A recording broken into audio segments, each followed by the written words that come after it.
தொட்டு இல்ல நான் தூங்குவேன். முக்கால் சத்தியம் இது போ. உங்களை வெறுவையா நான் வைக்கவே மாட்டேன்.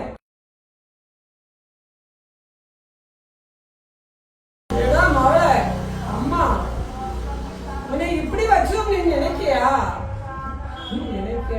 நம்ம அம்மா வாழி அம்மா படவரத்தா அவ என்னைக்கு நம்ம வயிற்றுல வளர்ந்துவா. அவ நம்ம வயிற்றுக்குள்ள கருவா செமிச்சிருவா. அவ கருவடசியா நமக்கு சுல்காப்பு ஓட்டுருவாங்க.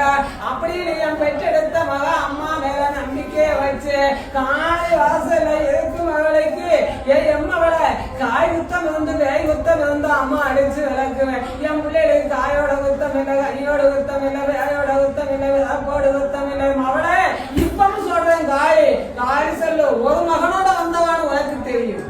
காளி இந்த கோயில்ல உன் திருமாங்கல் இந்த கோயில மிதிக்கும் போது ஒரு மகனோட வந்து நான் நிறைய நின்னவா. அன்னைக்கு ஒரு கோடி சனத்தை பிடிச்சு என் பூவுல பூக்குழியில ஆடி வாழேனா. காளி அம்மாளோட பம்பம் சுத்துது. உன்னுடைய வாசம் இல்ல, எந்த குறையும் இல்ல. நான் வருவேன், நான் உனக்கு புள்ளியா வருவேன். உன் வீட்டுல தொட்டு இல்ல நான் தூங்குவேன். முக்கால் சத்தியம் இது போ. உன்னை வெறுவையா நான் வைக்கவே மாட்டேன். எப்போ அப்படின்னு கேட்கறது நாக்கு துடிக்கு. நீ இப்படி சொல்லுங்க எப்போ அப்படின்னு கேட்கப்பமா வேண்டாமான்னு உன் நாகுல பரலுது. அம்மா அம்மா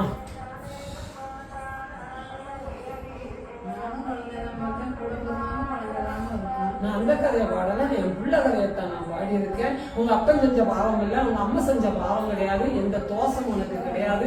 என் பிள்ளை வாசல மிதிச்சவளுக்கு நான் ஒண்ணு கண்ணே கண்ணு மதிக்குளம் தான் ஆசார காளிய. நீ யாருக்கு என்ன குறை வச்சிருக்க? எல்லாத்தையும் நீ கும்பிடத்தான் செய்த. சுவாமி பிள்ளைகளுக்கு 1000 குறைகள் உண்டு, அது பஞ்சாங்கத்து படிது அப்படித்தான். ஆனாலும் என் பிள்ளைக்கு நான் குறை வைக்க மாட்டேன். உன் வயிறை பசி அமர்த்தி விடுவேன்.